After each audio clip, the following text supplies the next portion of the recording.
Hello प्यारे बच्चों। आज का हमारा टॉपिक रहने वाला है ट्रांसपोर्टेशन। ट्रांसपोर्टेशन हम बेसिकली ह्यूमन बींग्स और प्लांट्स के अंदर पढ़ने वाले हैं। और ट्रांसपोर्टेशन के लिए आपको पता ही है बॉडी के अंदर ट्रांसपोर्ट किसके थ्रू होता है। पूरी ह्यूमन बॉडी के अंदर ट्रांसपोर्ट, ह्यूमन बॉडी के अंदर ट्रांसपोर्ट होता है with the help of a blood. और ब्लड क्या होता है? ब्लड क्या है? एक फ्लूइड कनेक्टिव टिश्यू है पूरी बॉडी के अंदर।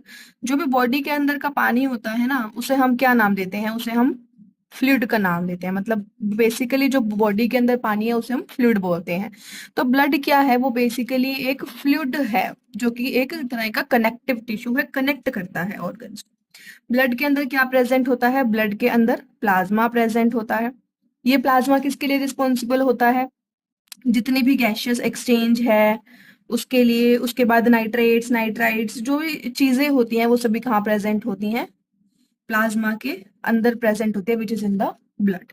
ठीक है। So blood consist of fluid medium called plasma in which the cells are suspended. Plasma क्या करता है? फूड को, CO2 को, ऑक्सीजन को, जो भी नाइट्रोजनस वेस्ट होता है उस सभी को ट्रांसफर करता है।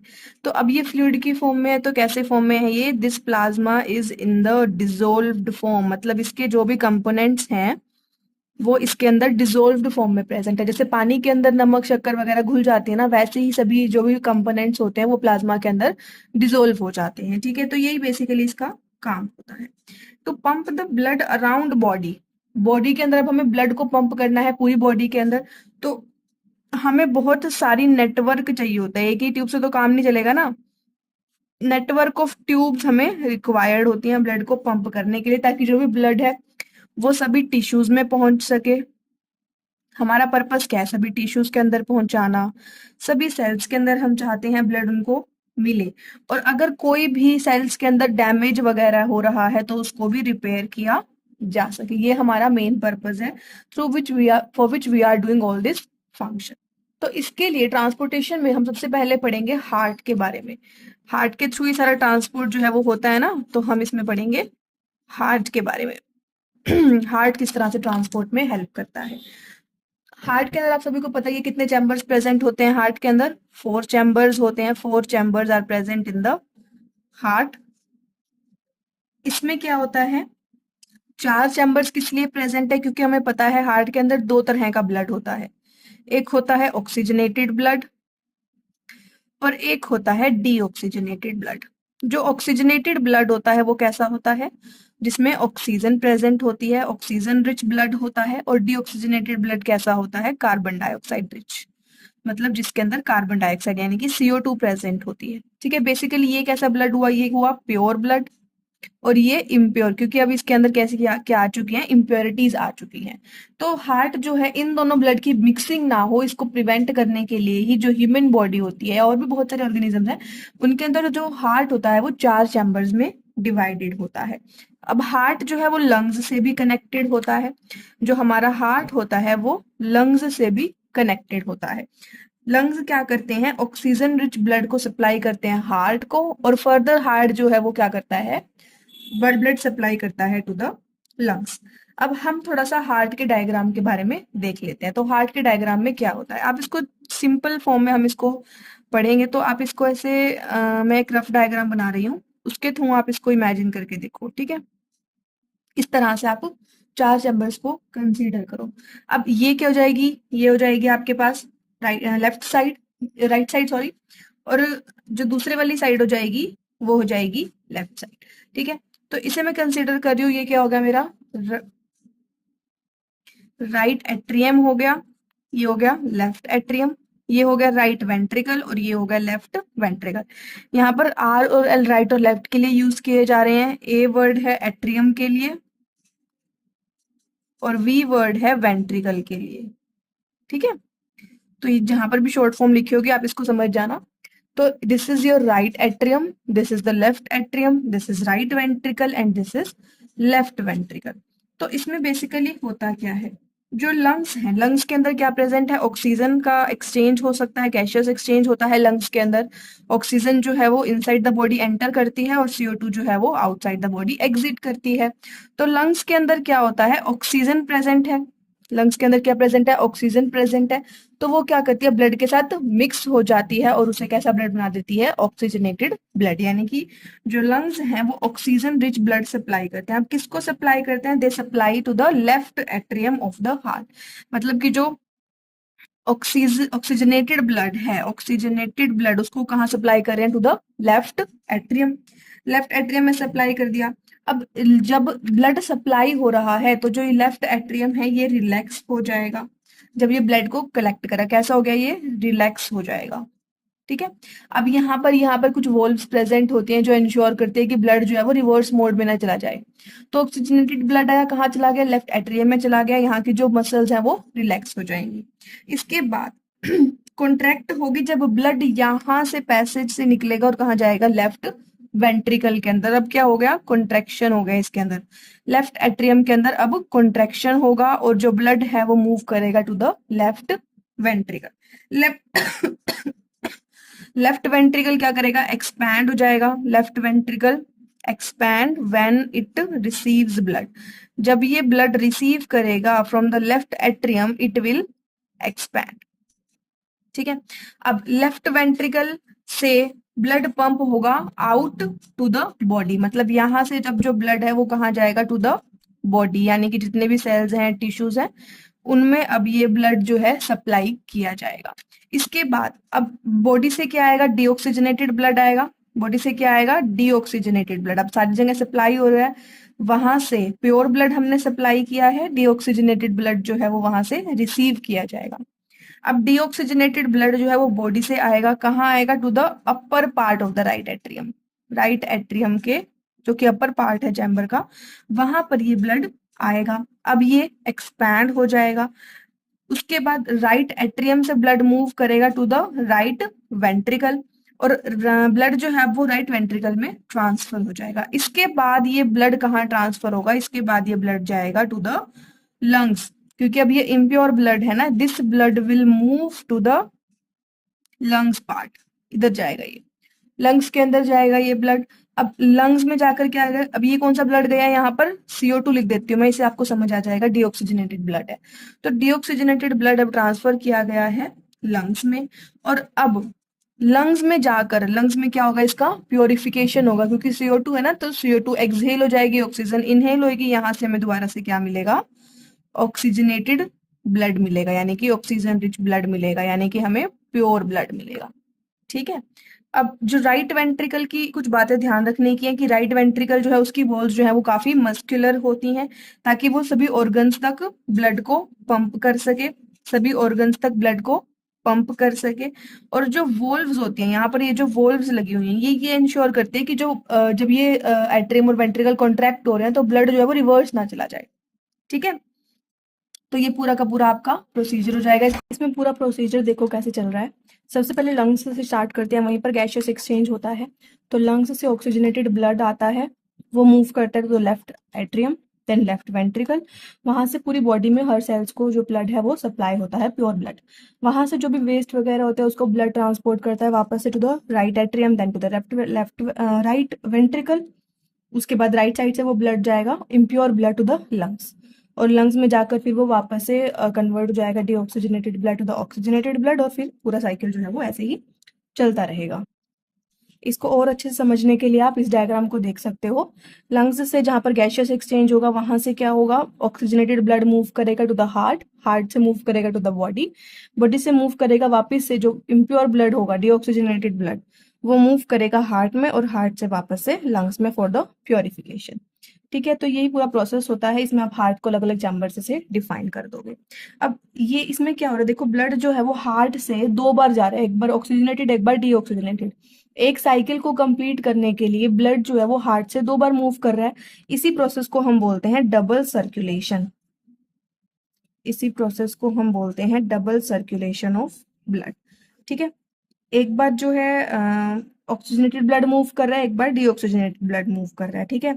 इसमें जब ब्लड जो है वो हार्ट से लंग्स में जा रहा है, या इस वाले जो ऊपर वाला प्रोसेस है, यानी कि हार्ट और लंग के बीच में जब एक्सचेंज हो रहा है, तो इसे हम बोलेंगे पल्मोनरी सर्कुलेशन। क्योंकि ये पल्मरी आर्टरी और वेन से हो रहा है, इसे हम पल्मोनरी सर्कुलेशन बोलेंगे। और जो हार्ट और बॉडी के बीच में एक्सचेंज हो रहा है उसे हम क्या बोलेंगे? Systematic circulation. सिस्टमैटिक सर्कुलेशन या सिस्टमिक सर्कुलेशन, ठीक है। अब ये तो हमने ह्यूमन बींग्स की बात करी है, बाकी के अंदर क्या होता है? बाकी एम्फीबियंस है, जैसे कि बहुत सारे रेप्टाइल्स होते हैं, उनके अंदर जनरली 3 चैम्बर्ड हार्ट जो है वो पाया जाता है, मतलब इस तरह से हार्ट जो है वो पाया जाता है, ठीक है। अब ब्लड जो है वो मूव करता है, तो इसके अंदर 3 चैम्बर्ड हार्ट क्यों होता है? क्योंकि ये कुछ लेवल तक ऑक्सीजन की और CO2 की मिक्सिंग को टोलरेट कर सकते हैं, मतलब इनके ब्लड के अंदर अगर ऑक्सीजनेटेड और डिऑक्सीजनेटेड ब्लड मिक्स हो रहा है तो कुछ लेवल तक ये लोग संभाल सकते हैं। और बॉडी का जो टेम्परेचर होता है वो भी किस पे डिपेंड करता है? एनवायरनमेंट पर डिपेंड करता है। अभी ये तो हमने एम्फीबियंस की बात करी। फिशेस के केस में क्या होता है? फिशेस के केस में हमारे पास 2 चैम्बर्ड हार्ट पाया जाता है, इस तरह से, ठीक है। 2 चैम्बर्ड हार्ट मिलता है, एक ये चैम्बर तो ब्लड जो है वो मूव कर सकता है सिंपल पैसेज से ही। ब्लड जो है वो गिल्स तक पंप होता है, ऑक्सीजनेटेड ब्लड वहां पर जाकर वो पूरी बॉडी को पास हो जाता है। और ब्लड जो है वो हार्ट से सिर्फ एक ही बार मूव करता है। ह्यूमन बींग्स के अंदर हमने देखा था ना, 2 बार मूव करता है। फिशेस के अंदर ब्लड जो है वो थ्रू आउट द बॉडी सिर्फ एक ही बार मूव करता है हार्ट से। अभी ये हमने बात करी कुछ चैम्बर्स के बारे में कि हार्ट के कितने चैम्बर्स होते हैं। इसके बाद हमें एक बहुत ही कॉमन टर्म है ब्लड प्रेशर। ब्लड प्रेशर क्या होता है? हम बहुत बार देखते हैं बीपी हो गया, बीपी हो गया, क्या चीज होती है ब्लड प्रेशर? तो ब्लड प्रेशर जो है, जब ब्लड को मूव कर रहा होता है तो जो उसके अंदर के वेसल्स वगैरह होते हैं वो वॉल्स के ऊपर कुछ प्रेशर अप्लाई करते हैं, उसे ही हम क्या बोलते हैं? Blood pressure. It is the force that blood exerts against the walls of vessels. Vessels की वॉल पर जो प्रेशर एक्सर्ट किया जाता है उसे हम ब्लड प्रेशर बोलते हैं। जो आर्टीरियल प्रेशर होता है, आर्टरीज जो प्रेशर लगाती हैं वो ज्यादा होता है then the venous pressure. Venous pressure से वो ज्यादा होता है। अब जो नॉर्मल लेवल होता है इस ब्लड का वो होता है 120 डिवाइडेड बाय 80। यूनिट हो जाएगी दोनों की mm मरकरी, ठीक है। जो ये 120 ऊपर वाला ब्लड होता है इसे हम बोलते हैं सिस्टोलिक प्रेशर। सिस्टोलिक प्रेशर जो कि कॉन्ट्रैक्शन के ड्यूरिंग मेजर होता है। और जो नीचे वाला ब्लड होता है उसे हम बोलते हैं डायस्टोलिक प्रेशर। ये रिलैक्सेशन में मेजर करता है, ठीक है। अब इसको मेजर हम किससे करते हैं? इसको हम एक इंस्ट्रूमेंट से मेजर करते हैं। इसको हम एक इंस्ट्रूमेंट से मेजर करते हैं जिसे हम बोलते हैं स्फेग्मोमैनोमीटर। स्फेग्मोमैनोमीटर, इस इंस्ट्रूमेंट से हम ब्लड प्रेशर को मेजर करते हैं। अब हाइपरटेंशन या फिर हाई बीपी की आपने बहुत सारी प्रॉब्लम्स सुनी होंगी, तो वो ऐसा क्यों होता है हाइपरटेंशन या फिर हाई ब्लड प्रेशर? तो ये किस वजह से होता है? जब आर्टीरियोल्स जो है वो कॉन्ट्रैक्ट हो जाते हैं। जब आर्टीरियोल्स जो है वो क्या हो जाते हैं? कॉन्ट्रैक्ट हो जाते हैं। आर्टीरियोल्स कॉन्ट्रैक्ट, उसकी वजह से क्या हो जाता है? ब्लड फ्लो इंक्रीज हो जाता है। ब्लड फ्लो इंक्रीज, ये इंक्रीज के लिए मैं लिख रही हूँ, तो ब्लड फ्लो इंक्रीज हो जाता है, फ्लो रेजिस्टेंस बढ़ जाता है, और जिसकी वजह से आर्टरी जो है वो रप्चर हो सकती है। आर्टरी जो है वो रप्चर हो सकती है। इसी की वजह से हम बोलते हैं कि ब्लड प्रेशर जो है वो बहुत ज्यादा हो गया या फिर मेजर नहीं हो पा रहा है। अब नेक्स्ट सवाल आता है कि ये आर्टरीज क्या होते हैं?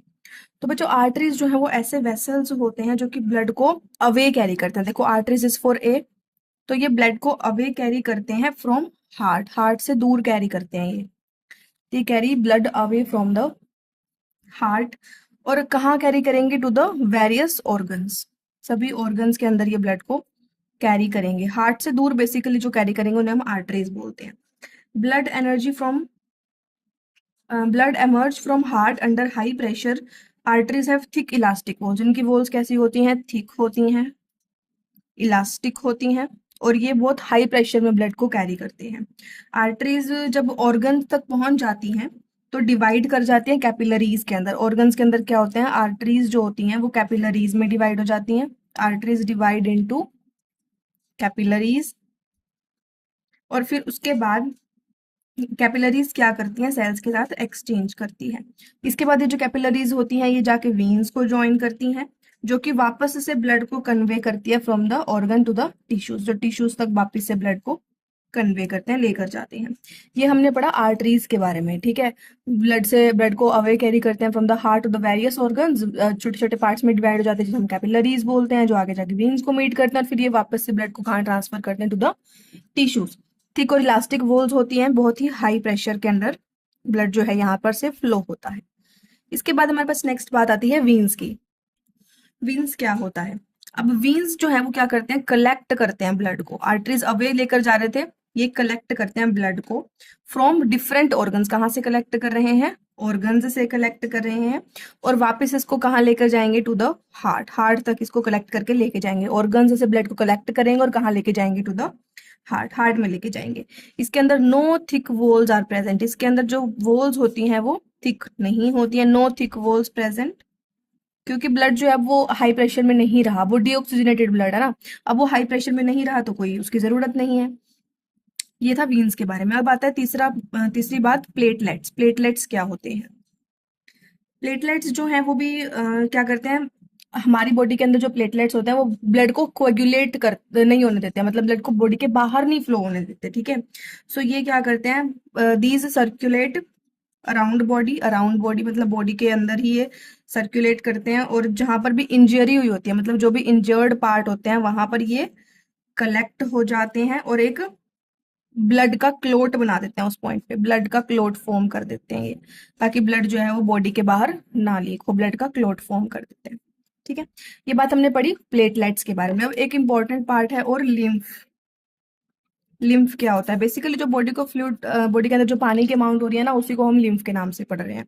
तो लिम्फ क्या होता है? येलो कलर का होता है, येलोइश फ्लूइड। अब बॉडी के हर एक पार्ट को, हर एक सेल को ऑक्सीजन की, प्योर ब्लड की रिक्वायरमेंट है ना, लेकिन वो पहुंच नहीं पाता है। अब ठीक है, जो ऊपर ऊपर के सेल्स है वहां तक तो ठीक है, कैपिलरीज के थ्रू मिल गए, लेकिन अब जो सेंटर में सेल्स है उनका क्या होगा?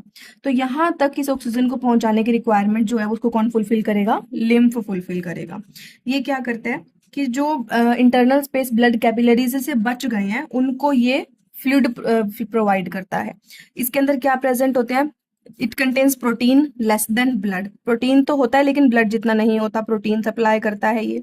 इसके बाद ये कहाँ फ्लो करता है? ये it flows from the tissues to the heart.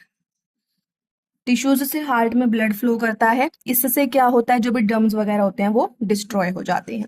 इसके बाद डाइजेस्टेड और एब्जॉर्ब्ड फैट है उसको भी कैरी करता है इंटेस्टाइन से, और जितना भी एक्स्ट्रा सेल्यूलर फ्लूइड जो बच जाता है उसको वापस से ब्लड के अंदर ट्रांसपोर्ट करता है। ये काम होता है लिम्फ का। तो लिम्फ का अच्छा खासा क्वेश्चन बन सकता है इधर से। और आर्टरीज और वीन्स के बारे में भी आपको डिफरेंस पता होना चाहिए। This was your whole transport in human beings, in animals we can से।